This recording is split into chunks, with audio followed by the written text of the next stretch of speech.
Hi guys, in this video it's going to be a little bit different. I don't want to talk about illustration necessarily. I don't want to show tips. I want to talk about mental health kind of thing. I want to talk about self-sabotage and self-doubt, and I'll do this on the progress illustration that I did of the last Draw This in Your Own Style challenge. So we have something pretty to look at while we talk about this pretty deep subject.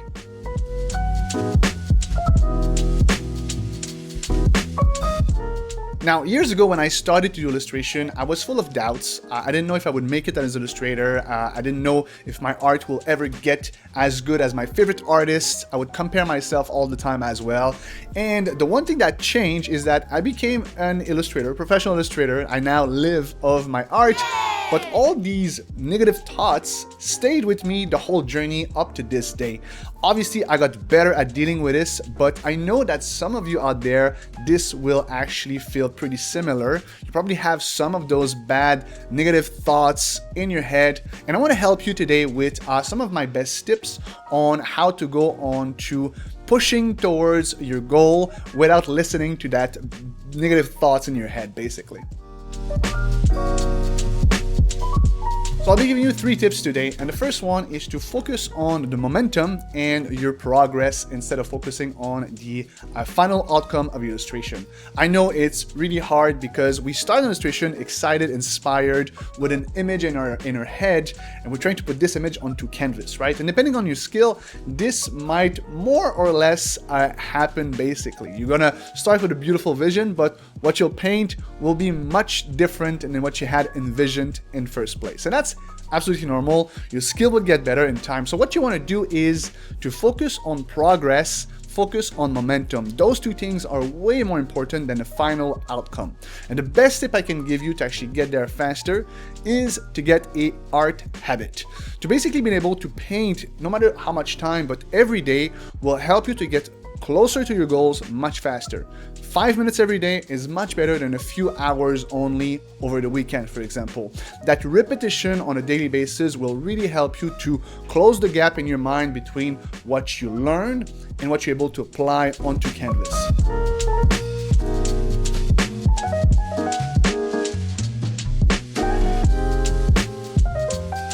Tip number 2 is one that is really hard to apply, but it's don't be afraid to fail. Now, I know as an illustrator, most of us as artists, we get in love with our own work and we are all perfectionists, right? So when we paint something, we want it to be pretty, and when we show it to people, we want them to think that it's pretty as well.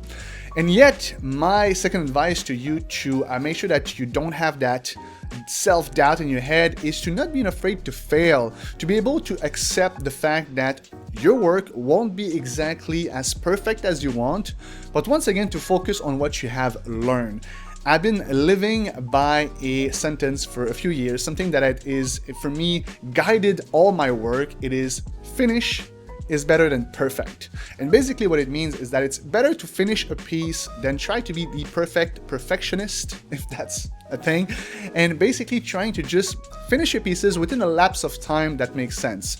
A couple of hours, up to maybe 5 hours, makes sense, especially if you're like, you want something that's a little bit more complicated. As you're learning, it takes a little bit more time, but anything past that, you're probably trying to polish something that it's already not working.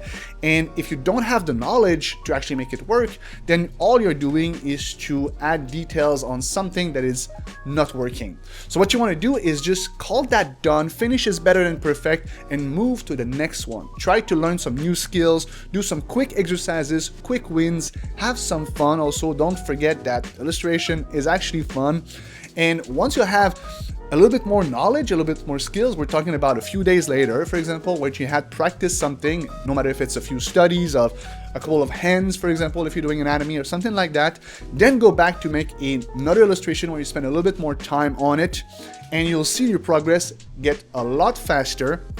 And with that, you have that understanding that failing is not an issue, because there's no such thing as failure when you're actually learning something.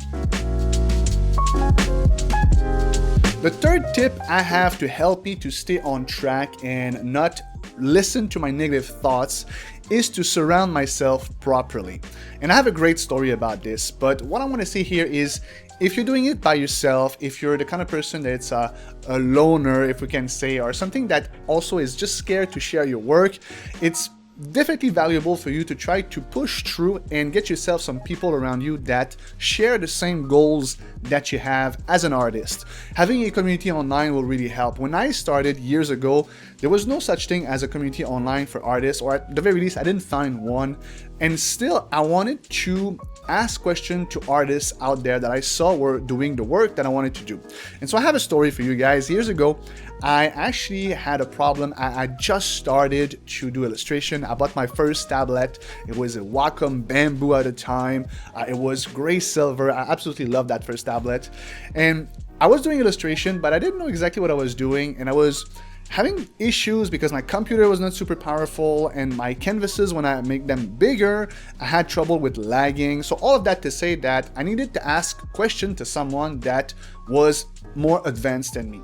So I reached out to one of my favorite artists. It was Sam Spratt. And to my surprise, he actually answered back. The question was something like, I think the size of his illustration. I needed to know the canvas size in pixel. And he answered back, and I was just blown away that that was so easy. I just had to ask away, and someone would help me. And when I saw that, obviously I got super excited, and I understood the value of basically having a community and a network of people, peers, that I can ask questions to get better. So when you're stuck, you don't have to be stuck. You can simply ask the question. So that's the third tip. Find people that you can surround yourself that share the same ambitions and same goals as you do. Now, those 3 tips really helps me with self-doubt and self-sabotage because they get me grounded. Basically, if I do a lot of work and I focus on my momentum and have an art habit, and I'm not afraid to fail, all of those things will accumulate, and basically what you create for yourself is a routine of every time making a little bit of work and seeing progress, and that progress will do marvelous things for your mental health as an artist. But obviously, I still have to deal from time to time with the negative thoughts here and there. Sometimes I create work that I'm not super happy with. It still happens to me. Sometimes I still compare myself to other artists that I wish I was better than I am right now. No matter what is your level, I think we all have to cope and deal with those kind of emotions. So don't feel bad. Just know that if you surround yourself properly, you'll have a lot more ease to go through all of them. And so that's it for this video. I wanted to make just a quick note on this. I hope that was helpful for you guys out there. If you feel that you have some self-doubt, let me know in the comment. I'll be more than happy to help you with whatever you have. Also, you can join the Paintable community. I'll put a link in the description of this video if you want to surround yourself with other artists that are there to help each other to get better all together. And that's it. Don't forget to subscribe to see the next videos, and I'll see you in the next one, guys. Have a good one, and happy painting.